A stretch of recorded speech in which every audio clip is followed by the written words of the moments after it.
नमस्कार मंडळी, चला तर मस्त आपण चॉकलेटचा गूळ घालून तयार केलेला मस्त घरच्या साहित्यामध्ये तयार होणारा एकदम स्पॉन्जी केक आपण आज बनवूयात। एकदम मुलांना असं दुपारच्या वेळी भुकेच्या वेळी असं तुम्ही स्पॉन्जी केक देऊ शकता। चॉकलेटचा म्हणलं की लहान मुलांना तर खूप आवडतो आणि बघू शकता एकदम मस्त असा स्पॉन्जी झालाय।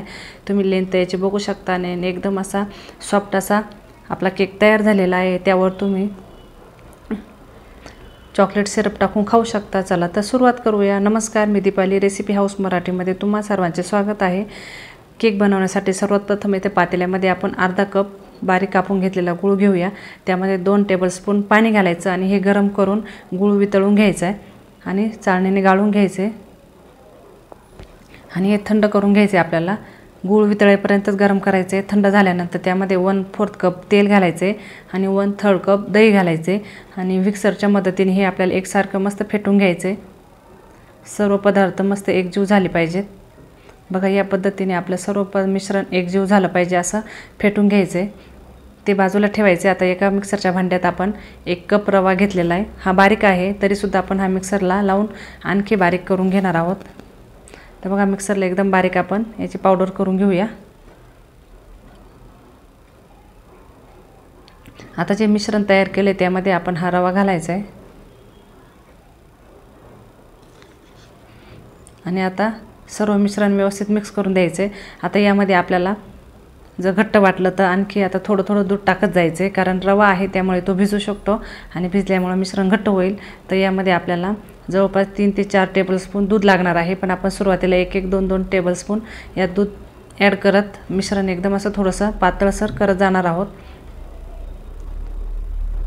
तर मी साधारण यामध्ये 4 टेबलस्पून दूध घातले आणि व्यवस्थित यामध्ये मिक्स करून दिले, कारण रवा हा दुधात किंवा पाण्यात गेल्यानंतर फुगतो, त्यामुळे यामध्ये 4 टेबलस्पून मी दूध घातले आणि व्यवस्थित सर्व मिश्रण एकजीव करून घेतले।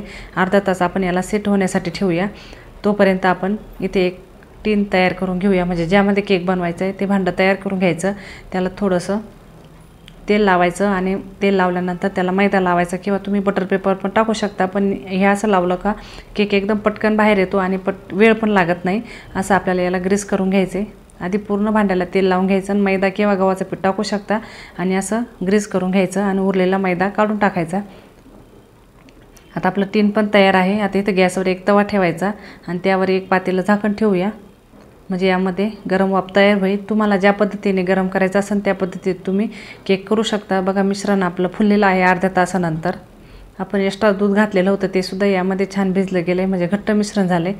आता यामध्ये टाकूया आपण 3 टेबलस्पून मिल्क पावडर आणि 1/4 कप कोको पावडर टाकली आहे, ती पण यामध्ये मिक्स करायची आणि थोडंसं चवीनुसार मीठ घालायचे। मिठामुळे केकला छान चव येते।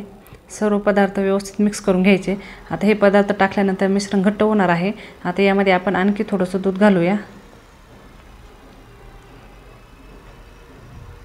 बघा इथे मी 2 टेबलस्पून दूध घातले।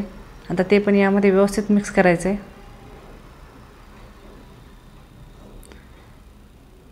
तर बघा मस्त मिश्रण मिक्स झाले। अजून थोडं घट्ट वाटते तर मग आणखी 2 टेबलस्पून मी दूध घातले।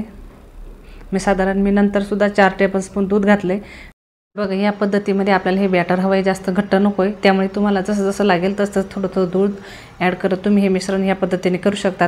तर यामध्ये 1 टीस्पून बेकिंग पावडर आणि 1/2 टीस्पून बेकिंग सोडा टाकायचा, त्यावर थोडंसं दूध टाकायचं आणि आता हे मिश्रण व्यवस्थित यामध्ये मिक्स करून द्यायचे।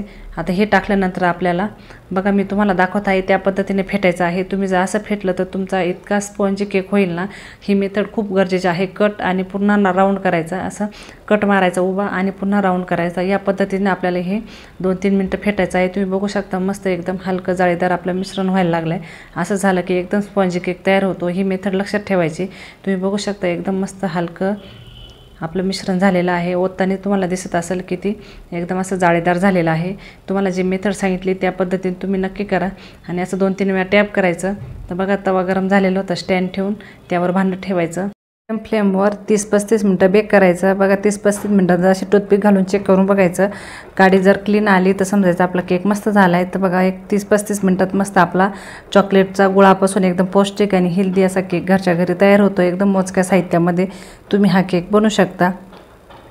आणि मुलांना एकदम असा हेल्दी आणि पौष्टिक केक तुम्ही कुठल्याही वेळेस बनवून देऊ शकता आणि स्पॉन्जी पण खूप झालेला आहे। तुम्ही ह्या पद्धतीने केलं तर अजिबात तुमचा केक बिघडणार नाही, असा स्पॉन्जी होईल। तर तुम्हाला ही केकची रेसिपी कशी वाटली मला नक्की कळवा। आवडली तर लाईक करा, शेअर करा। माझ्या चॅनल नवीन असाल तर सबस्क्राईब करायला विसरू नका आणि तुम्हीही नक्की असा केक बनवून तुमच्या मुलांना खायला द्या। व्हिडिओ पाहिल्याबद्दल धन्यवाद।